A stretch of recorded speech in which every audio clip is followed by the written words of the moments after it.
Hello sa inyong lahat, lalo na sa ating mga kapatid sa LGBTQIA+ community. Happy Pride! Higit pa sa makukulay na parada at matitingkad na pagtitipon, ang Pride ay paalala ng pagmamahal. Narito tayo, nagkakapit-bisig para sa isang mas patas na mundo. Pagkakataon ito para ipakita ang kolektibo nating paninindigan sa laban na nakasentro sa mga karapatan na dapat nagbubuklod sa atin bilang isang lipunan. We honor the stories of struggle and strength, of heartbreak and healing, of quiet resistance and persistent joy. We recognize that for many, simply being yourself is already an act of bravery.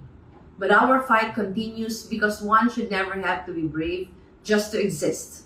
No one should live in fear because of who they are or who they love. And yet, discrimination, violence, and inequality persist at home, in schools, in workplaces, in policy, and in practice. That is why our solidarity must go beyond words. It must translate into action. Ang pagtitipon natin ay panawagan. Marami pa tayong kailangang gawin para bigyang dangal ang dignidad ng ating mga kapwa Pilipino mula sa LGBTQIA+ community. Patuloy ang ating pagtulak lagpas sa mga nakasanayan para palawakin ang mga espasyo na yumayakap at tumatanggap sa lahat, anuman ang pinanggalingan o pinagkakilanlan.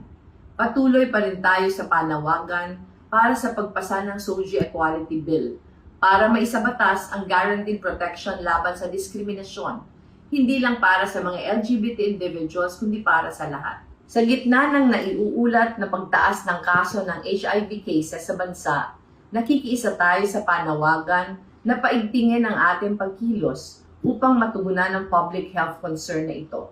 Magkapit-bisig tayo para maiangat ang ating mga kapatid na LGBT para maabot nila ang mga oportunidad sa edukasyon, sa trabaho, at sa mas malawak na lipunan.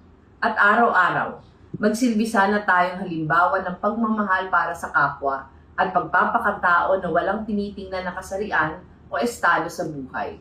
Para sa ating mga mahal sa LGBTQIA+ community. This month and every month, know that I stand with you as we fight for more equal, just, and loving world. Maraming salamat sa bawat isa sa inyo na nakikiisa at dumadagdag sa lumalakas na panawagan para sa pagkakapantay-pantay. Again, Happy Pride, mabuhay kayo!